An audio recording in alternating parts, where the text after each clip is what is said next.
السلام علیکم، welcome to academic info. آج ہم لوگ ایک اردو کا مضمون کور کریں گے، حب وطن۔ اس کے علاوہ اگر آپ کو انگلش ایسیز اور اردو ایسیز کسی اور ٹاپکس پہ چاہیے ہوں تو میرے چینل پہ انگلش ایسیز کی الگ پلے لسٹ بنی ہوئی ہے اور اردو مضمون کی الگ پلے لسٹ بنی ہوئی ہے، تو آپ لوگ وہ جا کے وزٹ کر سکتے ہیں۔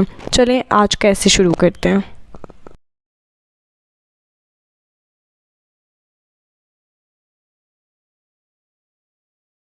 اے وطن تجھ سے نیا عہد وفا کرتے ہیں، مال کیا چیز ہے ہم جان فدا کرتے ہیں۔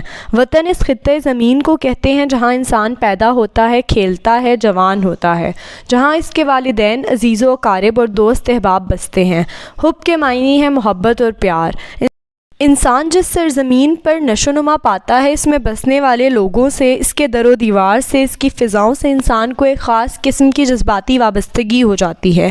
اسے حب وطن کہتے ہیں۔ حب الوطنی زمین کے ایک ٹکڑے سے محبت کرنے کے ساتھ ساتھ اس کے پختہ عقائد و نظریات سے بھی محبت کا نام ہے۔ وطن کی ہواؤں، فضاؤں، دریاؤں، سمندروں، درختوں اور فصلوں سے فطرتاً محبت ہوتی ہے۔ اس انس و محبت میں ریاکاری یا نمود و نمائش نہیں، بلکہ خلوص و صداقت کے ستون ہوتے ہیں، اس لیے کہ انسان کی فطرت میں وطن سے محبت اور وابستگی رکھ دی گئی ہے۔ اسے انسانوں اور جانداروں سے ہی محبت نہیں بلکہ مکانوں اور راستوں تک سے محبت ہوتی ہے۔ چلچلاتی دھوپ میں سر پر ایک چادر تو ہے، لاکھ دیواریں شکستہ ہوں پر اپنا گھر تو ہے۔ حب الوطنی کی اعلیٰ عرفہ صورت یہ ہے کہ وطن کے ساتھ ہماری محبت اس وجہ سے ہو کہ اس میں اہل وطن بستے ہیں۔ یہ ایسے افراد کا گھر ہے جن کے جذبات، خیالات، احساسات اور عزائم وہی ہیں جو ہمارے ہیں۔ اگر اس جذبے کو درست اخلاقی قدروں پر استوار کیا جائے تو یہ وابستگی وطن کی حدوں کو پھاند کر نوع انسان کی محبت کا روپ دھار لیتی ہے۔ شیخ سعدی کہتے ہیں، وطن کا کانٹا بھی سنبل اور ریحان سے زیادہ عزیز ہوتا ہے۔ جو دل وطن کی محبت سے خالی ہے وہ یقین و ایمان سے خالی ہے۔ نبی کریم صلی اللہ علیہ وآلہ وسلم مکہ چھوڑتے ہوئے پکار اٹھے تھے، اے مکہ تو مجھے بہت عزیز ہے مگر مجھے تیرے فرزند یہاں رہنے نہیں دیتے۔ حب الوطنی کا تقاضا یہ ہے کہ انسان کو اپنے اہل وطن کے دکھ درد کا صحیح احساس ہو، وہ ان کی خوشی اور غمی میں برابر شریک ہو، اپنے مال و دولت اور علم و ہنر سے اہل وطن کی خدمت کرے، تعمیر وطن میں بڑھ چڑھ کر حصہ لے کر اپنے فرائض کی ادائیگی میں کسی قسم کی غفلت اور کوتاہی نہ کرے، اپنے دائرہ عمل میں ملک و قوم کے لیے ہر وقت کوشاں رہے۔ صحیح معنوں میں محب وطن وہ ہے جس میں دیانت داری، فرض شناسی، ہمدردی اور قربانی کا جذبہ موجود ہو۔ حدیث ہے، حب الوطن من الایمان، وطن کی محبت جز ایمان ہے۔ جو لوگ وطن کی بہتری کے لیے کام کرتے ہیں اور وطن کے لیے اپنی جان نثار کر دیتے ہیں وہ قوم کے محسن ہوتے ہیں۔ یہی عظیم محب وطن ہے، ان کا نام تاریخ میں سنہری حروف سے لکھا جاتا ہے۔ سلطان ٹیپو، سراج الدولہ، نواب بہادر، علامہ اقبال اور قائد اعظم عظیم محب وطن تھے۔ وطن پر فدا ہے جو انسان ہے کہ حب وطن جز ایمان ہے۔ وطن کا تصور مغرب میں ایک حدود خطے کا ہے جہاں ایک ہی نسل یا ایک ہی زبان بولنے والے افراد کا اجتماع ہو۔